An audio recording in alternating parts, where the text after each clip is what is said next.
What's up everybody? I'm Mr. Moss. You may already know me from my Minecraft Let's Play series or from my other Let's Plays on my channel. If you don't know me, that's all good. It's nice to meet you, the person behind that screen watching right now. I'm Mr. Moss. So, today we're doing something a little bit different, not doing a Let's Play per se. I wanted to start a little mini-series where I talk about video games, specifically the ones that I like, and why I think you should play them. And this isn't exactly an in-depth review, where I'm going to break everything down and rate it a whatever out of 10, or that kind of thing. Not like an IGN type thing here. Instead, think of this more as a simple recommendation from me to you. And I'm a pretty casual gamer, so for me, the big thing I look for in games is simply, is it fun? And do I enjoy playing the game? So, today we're going to look at the game Last Epoch. I like this game a lot, and I think you should play it.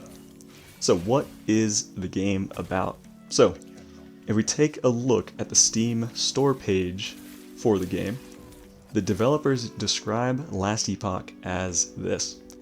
Last Epoch combines time travel, exciting dungeon crawling, engrossing character customization, and endless replayability to create an action RPG for veterans and newcomers alike.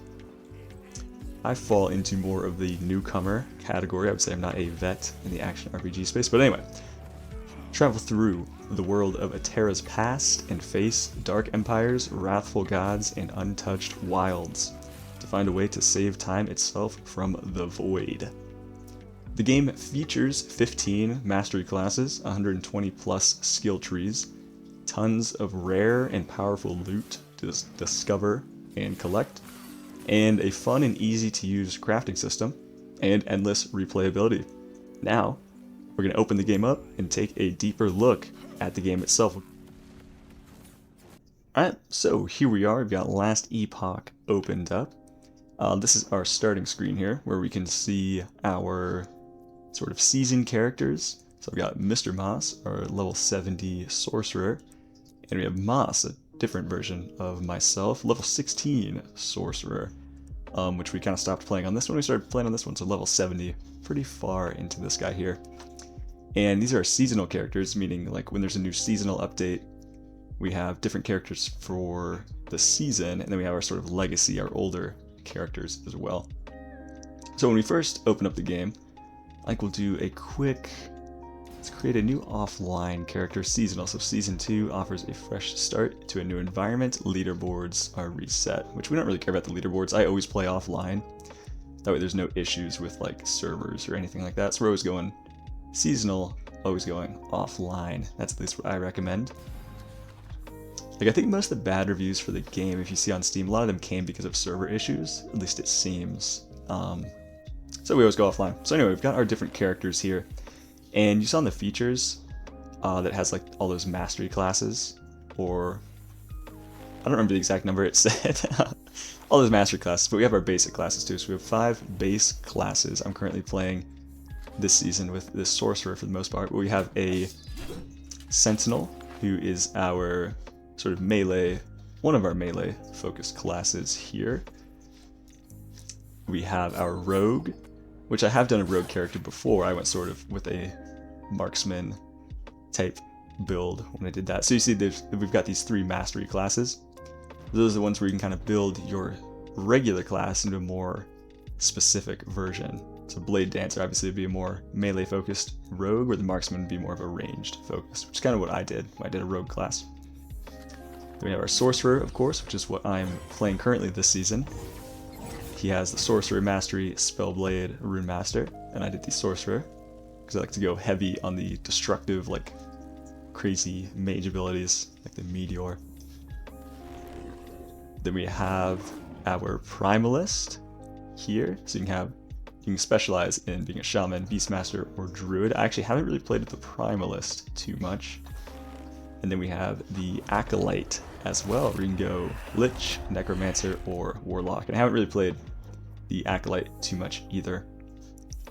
So I think for today we'll quickly start a new character just to kind of show you what the beginning of the game kind of looks like, and then I'll show you a little bit of my sorcerer as well. So I think we are going to go the character here. What do we name our character? We'll go Carl the Sentinel. Carl the Sentinel. Normal? For sure. Normal. In the beginning, there was darkness. So we've got a little cutscene here that can give you a breakdown of the story. Myself. I'll let it play out, And but the I'll drop a little void. timestamp if you want to skip it I as was well. content with nothing. She dreamt of light, of life, of humanity. We disagreed. And yet, in her world, there were gods. Majasa of the desert, Lagon of the sea, Rye of the endless skies, and Hierot of the frozen tundra. But fate stole Terra away. Without her, there was conflict, then wars. In the end, it was Rye who sought to outshine the sun that would pull the world into his flame. Caught within Raye's gaze were the Keepers, an order sworn to protect Eterra's memory and the power it still holds. They were joined by someone unexpected, a traveler, willing to walk into the flames of war. But why? Was it honor they sought? Power? Redemption? Or was this fate? Perhaps. But no story is quite that simple.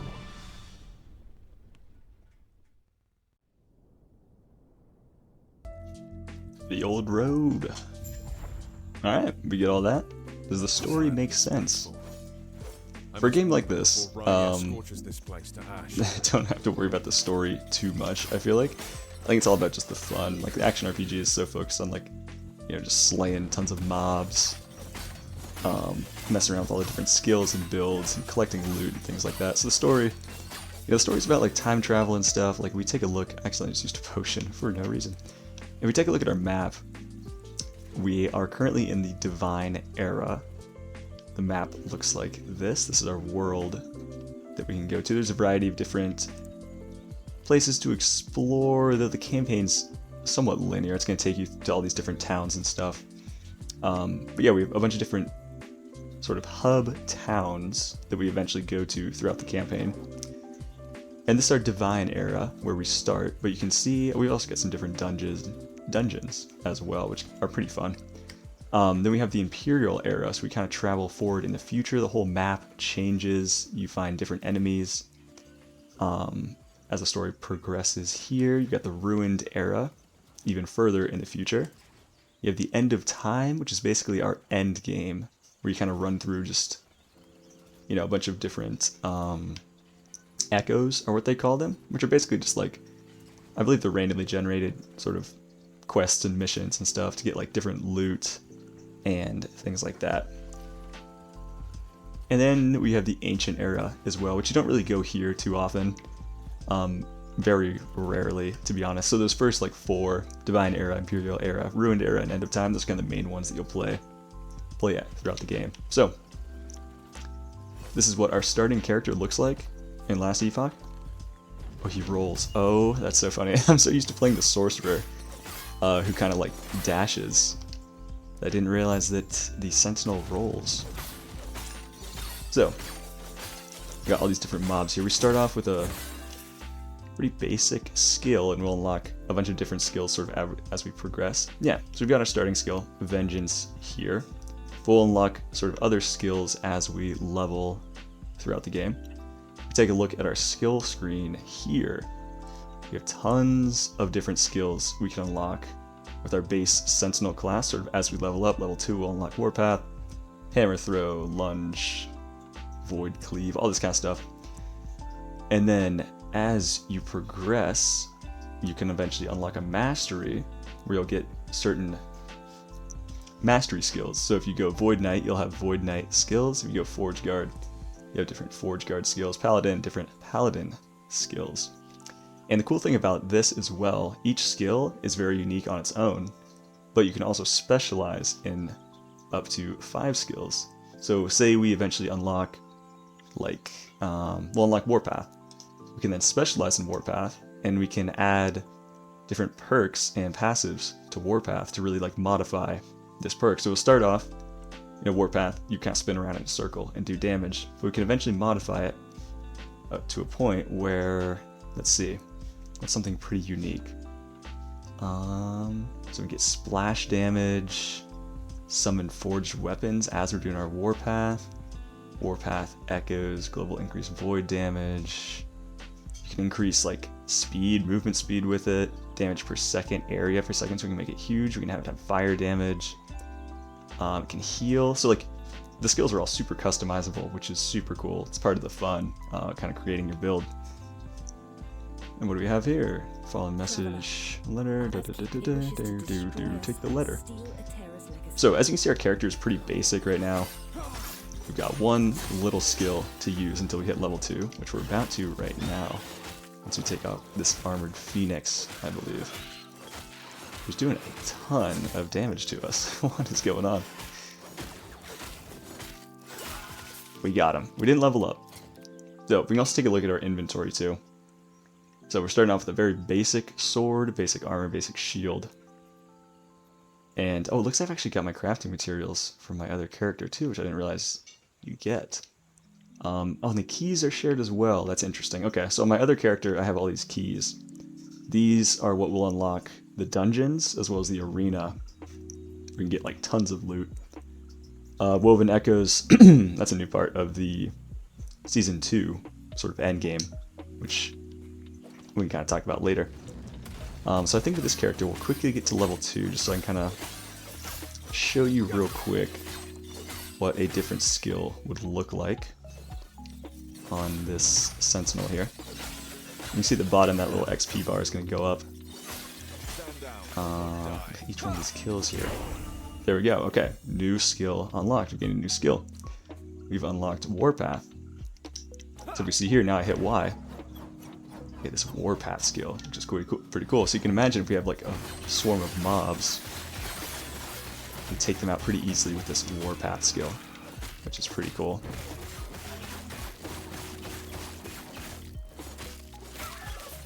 Yeah, pick up a little bit of gold. We'll head to this area here. So evade, it's telling us about evade, which we already know about. I'm also playing with controller as well, that's why you'll see this as X and Y down here at the bottom. So get this Highland Bear of Rage, who enrages at half health. Take this guy out. Slowly but surely. It's so funny, like, playing with my sorcerer, who is basically a god at the moment, and then trying to play with this new character. He feels so weak.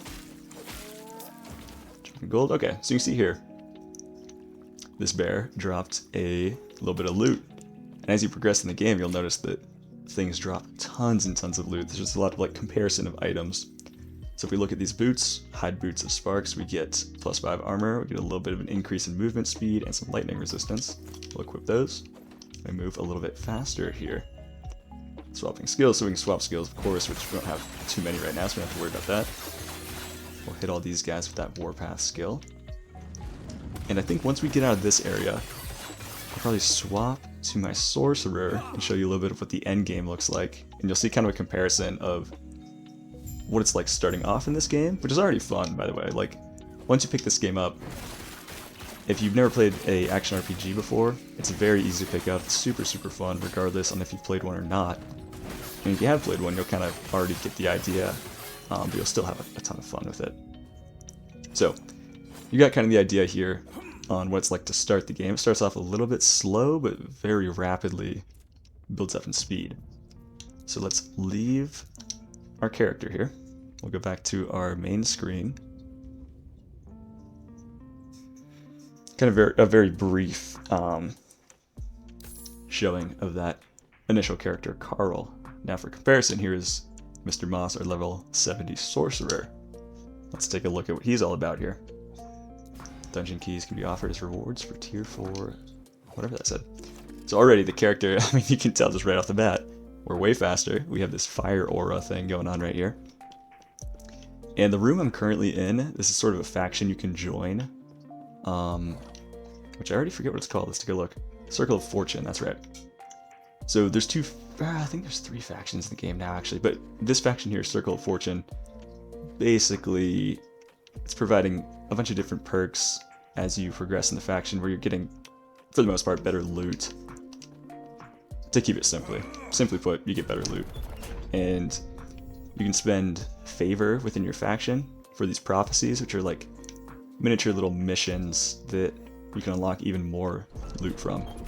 Like if we look at this, let's actually look at the weapons thing here. So if we look at a prophecy here, this one says that Death of Lagon, with the ending the storm timeline, would grant us a unique wand. So basically little randomly generated quests that provide more loot. So the big thing with this character, I've played through the campaign, so I'm currently on the end of time endgame area here. So we can go to the Stolen Lance timeline, this endgame area, and we'll go to an Echo. So this is our sort of endgame, beginning of our endgame area. So we have just this variety of different like mission types here that provide different rewards for completing.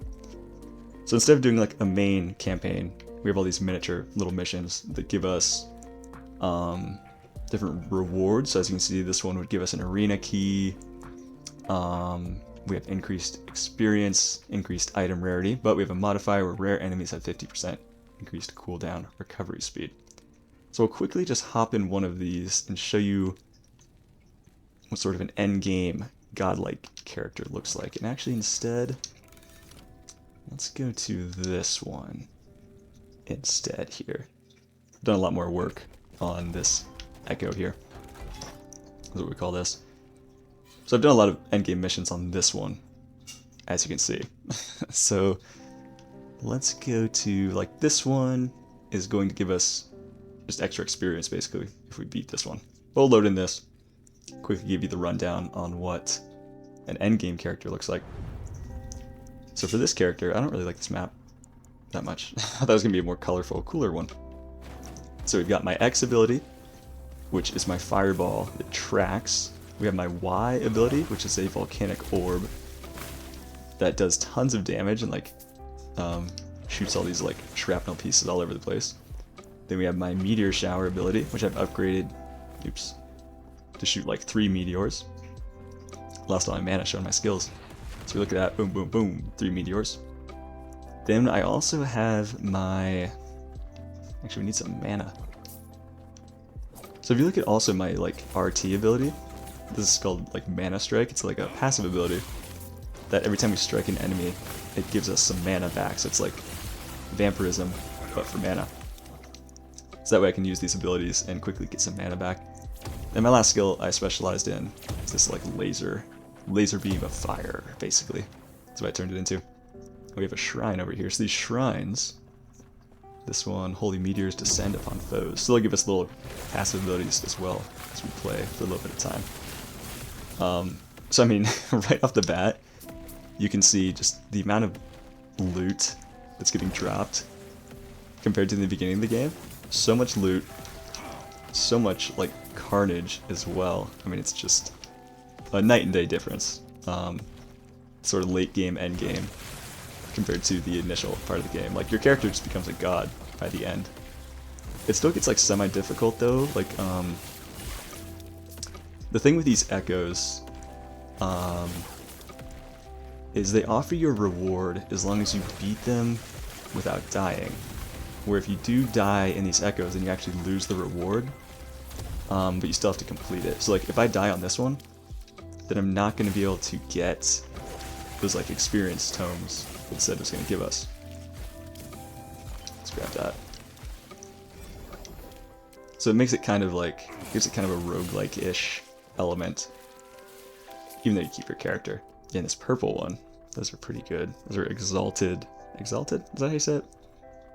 a rarer item, basically. Yeah, and the reason we did this one was because that initial endgame area I was going to show off was like a little bit harder, and I like kept dying on it, which is why I wanted to show you one where I was like more of a god. We had a higher chance of beating this one. But as you can see, I mean, the reason I like this game, it's like, sometimes it's fun to just like put in a podcast, listen to the podcast, and just like slay mobs and collect loot. Like, it's so cool. Gives you a serious dopamine hit too. Like when you first play these games, like the amount of oh, I guess we have to, I didn't even read what our actual mission was. We have to slay, oh, we already completed the Echo. We had to slay that guy, and he dropped a key to a dungeon too. That's pretty cool. Yeah, I mean, there's just, you get so much dopamine just seeing all these colors from the colors from the loot and just slaying all those mobs with your skills. Look at this, just melt through people. I'll take a few of these people out as well before we head out of here. So we've completed the Echo. They're pretty quick. Then we'll head back to our endgame area here, and this will give us our reward, which is the experience tomes. We always get a chest for completing Echoes as well. And this thing here that I keep picking up, these are shards. We use those for crafting. So go to the forge, we're able to craft our items. So if we like, that's a unique, we actually can't craft with uniques, but if we throw this in here, those shards can apply different effects to our items, like health, strength, all these different things. But yeah, the last little thing about the game too, there's like so much to show, but I want to keep it semi-brief, keep it a little bit simple, you know. Are the passive skills, that's what I was going to show. So we have our standard mage passive screen here. When you're first leveling your character, you have all these different passive points you can use to customize your character with different passive abilities, and they also unlock different actual skills as well as you gain levels. So I kind of went heavy on the elemental damage, so I have more fire damage, I have quite a bit of mana, increased attack speed, more fire damage. As you can see, like all the skills I specialized in were very fire based, so I'm kind of going with like a fire mage. And then you go to your mastery tree where things get a little bit more complicated versus sort of your standard mage passive points. In here you'll unlock your mastery skills, and you can specialize a little bit deeper here. It's like pyromancer, you know, more fire damage, more fire damage, fire penetration, intelligence, ward, all that kind of stuff. Then you have your other masteries as well, which you can actually put points into. You just can't get the full skill tree. So I put some points in my Spellblade tree here. But yeah, that is a brief kind of showing of Last Epoch. I want to keep it brief, just kind of show it off a little bit. It's a very fun game. And really, like, for this series, I'm not really going to review these games, really. I'm just keeping it, you know, pretty simple. Like, I want to show off games that I like and that I think are fun, and games that I think you people watching would enjoy as well. So, I mean, at the end of the day, to me, this game is very fun. Like, you just, you know, you don't have to think of it as being too deep. You don't have to even really pay attention to the story too much. Like, it's fun to play. You can listen to music or a podcast or something, play the game. I like it. I think you'll like it too. Check it out. Last Epoch. I think you'll have a fun time with it. So for me, it's a recommendation from me to you to play Last Epoch. If you enjoyed the video and you want to see more videos like this, where I kind of show off some games that I like and think you might enjoy, let me know down in the comments below, and I'll make some more. I'll show off some more recommendations of some games, maybe some more obscure ones that you haven't heard of. So there's a lot of games I have that I've put a lot of time into that a lot of people don't really know about, but I really enjoy, so let me know. And as always, thank you so much for watching. Hope to see you in the next one. Please like, comment, and subscribe if you enjoyed, and I hope you have a great rest of your day. Thanks again for watching.